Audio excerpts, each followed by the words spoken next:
Hello. Welcome to Gracie's and Amy's cooking show. We have yet to name this cooking show, so someday it will have a name. For right now, it's just ours. So today we're making something special, and my mom is going to explain all about it. So I'm going to throw it over to my mom. Ciao, everyone. Welcome to the show. Today we are going to make a very special pastry, and there's really no definite name for it except it's called the Italian peach cookie, and it really stems from or comes from the northern or the southern Italy. It is not a Sicilian cookie, of which I am Sicilian. It's something that never was made in my family. But as we go on, I will explain to you how it came about that we, in my family, make the peach cookie. So now I'm going to give Amy instructions as to what will be in the ingredients. And then she is going to go and mix everything. And then we'll be back after she mixes the dough. So Amy, in the dough, you will have eggs. Okay. Eggs. Sugar. I got the sugar. Shortening, which is Crisco. Got that. Flour and baking powder. Flour. Yes, got that. Milk. Got that. And a flavor. I have vanilla. That's fine. So those are the ingredients for the cookie. And so Amy is going to now go and mix the batter up. And then she will show us the result when she is through. And I'm going to tell you a little bit about the origin of this cookie in my family.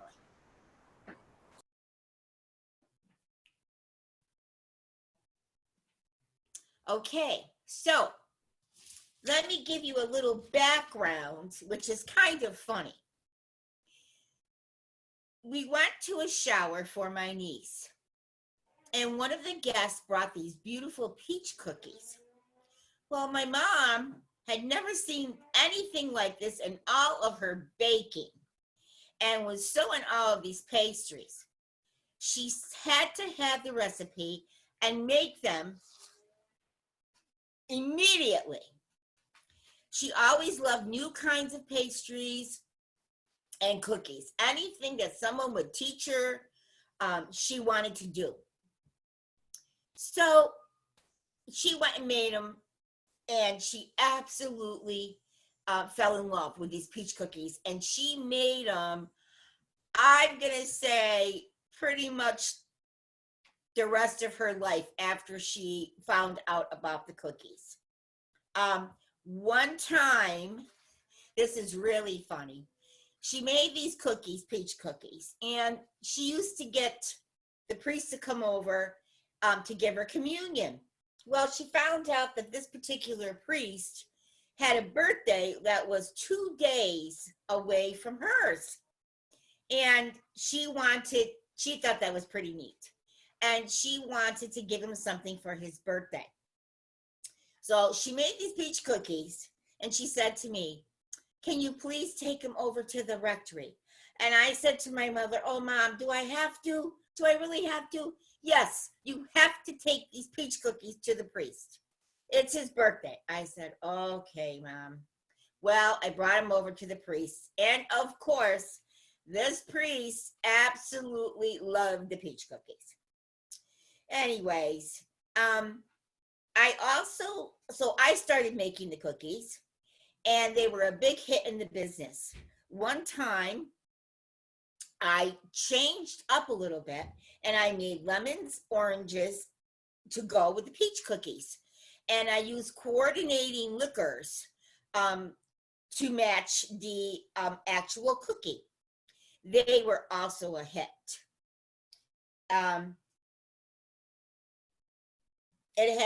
these cookies can be used, can be made in several different ways. You can use different liquors in this thing, in the cookie, and change them up quite a bit. I'm not sure if Amy's ready yet to go and mix, or is she done, or she's not done yet. Okay. Well, let me tell you a little bit about how the cookies are, what kinds of flavors you can use. I use right now the recipe, which you will have on the site, says that you use a coffee liqueur, an anisette, and a sloe gin. Well, I have used a peach schnapps and a sloe gin. I have used almond amaretto in the cookie, and I have used all kinds of fillings. For instance, this one, the filling we're going to use today is a pudding filling. But you can use a jam, you can use a buttercream in the filling of this cookie, which all of them are pretty much fantastic in this cookie. The cookie will become very soft when you after you bake them. After you dip them, they will become very soft. It is really, really a wonderful tasting cookie.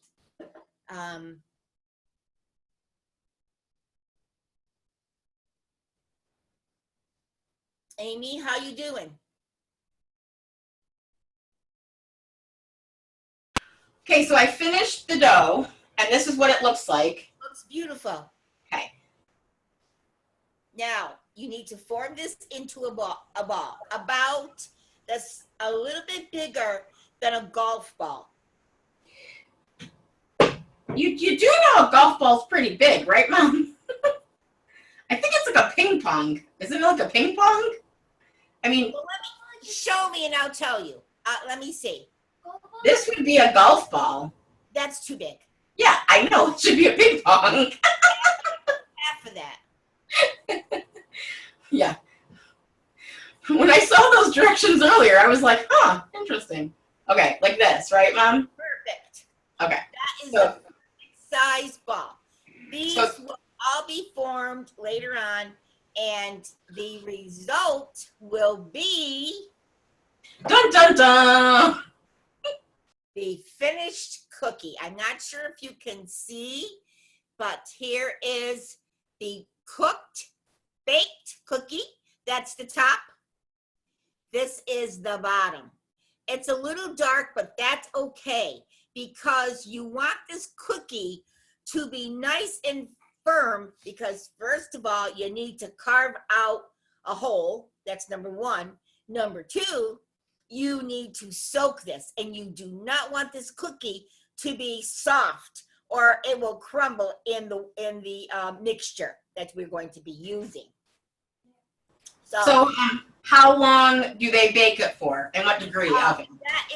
That is very, very interesting. When I bake these cookies, I put it on for 12 minutes. They weren't done. I think it's just because of the oven I have. It's not state-of-the-art oven. It's just an apartment oven. So I had to put it on for 3 more minutes because it was not done. Now, this is the test. What you have to do is so let's just say you go at 14 minutes, okay? Then you pull them out a little bit and you feel the top, okay? Don't press it too hard. If that feels soft, they're not done. They have to be firm. The whole cookie has to be firm. So I'm gonna say 14 minutes should be the right time, give or take. Check them at 12, and if it's not right, go to 14. You should be okay with the cookie. And so, like I said, it will be firm to the touch. So now we are going to go to the fun part. This is just making the dough. I mean, that's like anything, okay? This is the fun part that we're going to do now. So I'm probably going to it's going to be totally me. So watch carefully, Amy. Okay. Don't worry, I'm watching carefully. The first thing you're going to do, what you will need is, I'm going to tell you all the stuff you need first, okay? You're going to need a filling. You're going to need liquors. You're going to need granulated sugar. You're going to need a melon baller or a very, very sharp knife. So let us proceed. You take the melon baller and you take it and you press it down into your cookie, not too much because you can break it, okay? And you dig a small hole and go around very, very carefully. I don't know, can you see this, Amy?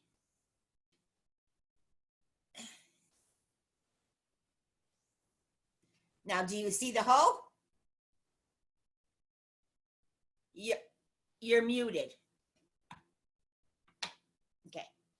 Okay. So we'll do another one. I'm going to do it again. Hold on. Is that the side? Okay. I'm going to do it again. All right. You're going to take the melon baller. You're going to circle around and pull up so you have a nice little hole. Okay? See? There it is. All right. So that's that part. Okay? I'm going to do this other one so I can have 2 cookies that I'm going to make. Okay? All right. Now.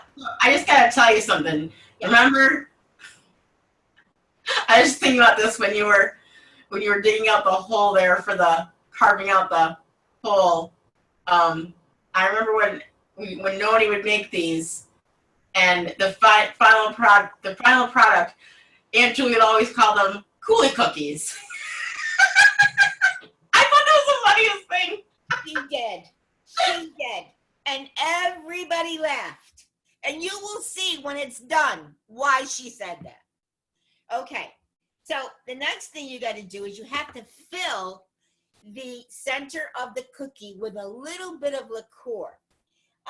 You will see these suggestions on the recipe. I'm just going to do this for you, okay? I love using an eyedropper. You don't have to. You can use a teaspoon or whatever. And it's only maybe a teaspoon of liqueur in the middle of the cookie. So I'm going to take something, okay? Yeah, you're definitely not getting drunk off these cookies. Don't worry. And I'm going to fill the cookie with the liqueur, okay? Each cookie each side has to have liqueur. Each side of the cookie, that is. Okay?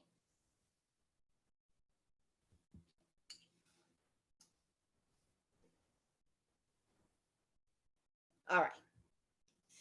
Okay. That part is done. Now, the next thing you're going to do, you are going to take your filling. Right now, today, I made a vanilla filling. I mean, a white pudding, and I put almond flavoring in this pudding. So you're going to take a scoop. I'm going to use my melon baller. You're going to take a scoop of it, and you're going to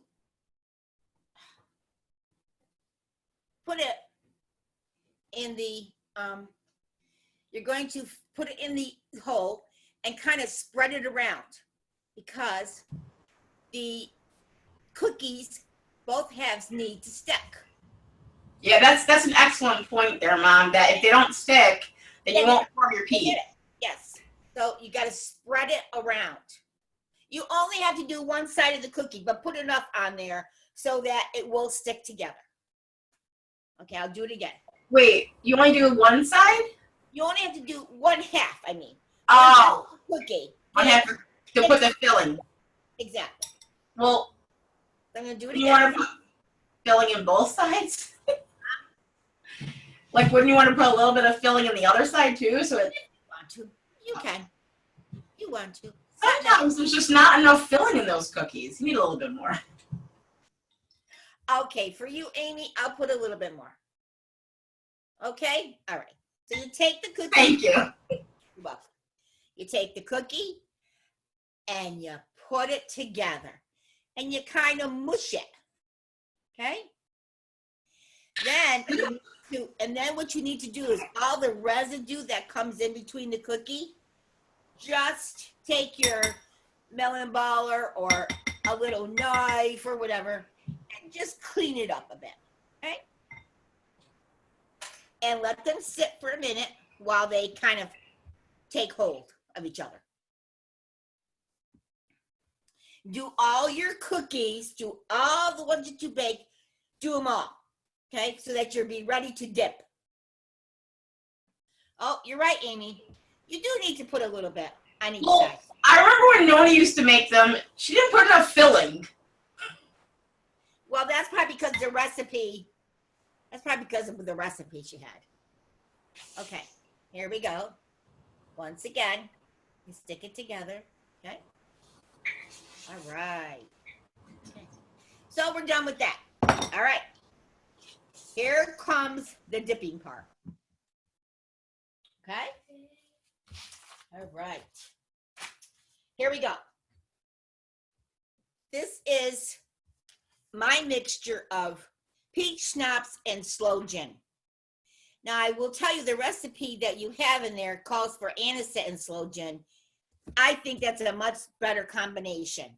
But I'm going to be making this and giving it to some people here where I live, and I'm not sure they like anisette. I love anisette. So I put in peach schnapps and sloe gin. The sloe gin basically is for the color red. It does have the flavor, but it's basically for the red so that the peach have this pretty hue on the peach, a pinky color, okay? So now I like them both. I mean, I like them both ways. I like the peach schnapps when you've made them, but I like the anisette too because it's like that flavor, like that. You get that almondy flavor. Oh yes.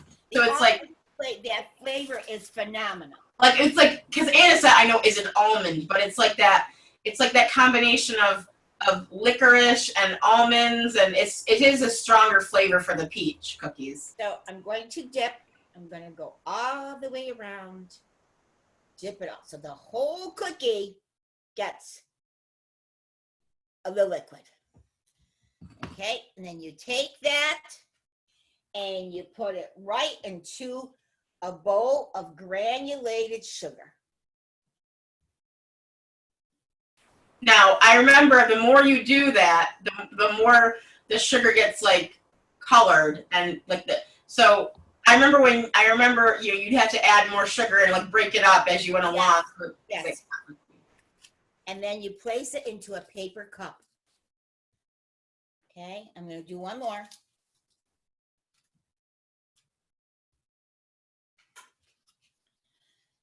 I'll do it again.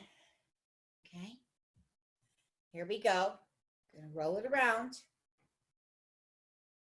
Okay. Let it drip a little bit. Roll it into your sugar. Roll it all the way around. Okay. I think you can see the color. Can you see the color? How pretty the color is? Yeah, no, it looks more like a peach. It looks like more like a peach than if you made it really colorful. Because like if you had colored the dough, like I like the little it looks like it's like you know how a peach when it's just ripening has like hues of that, some hues that are dark and some hues that are light. I like that. That's what it reminds me of. Now the last thing you do to this cookie, you need to have a pretty stem. You can use mint leaves as a stem. You can use sliced almonds that you dye green. or any other kind of a green stem that you can find. But I bought these years ago. It is the actual peach stem, and it's plastic. Now, of course, you can't eat it. When you're eating the cookie, you have to take it out, okay? And you stick it in the cookie. And this is what it looks like. Turn it around a little bit, Mom. Hold it like in your palm. Okay, hold on. I'll do another one.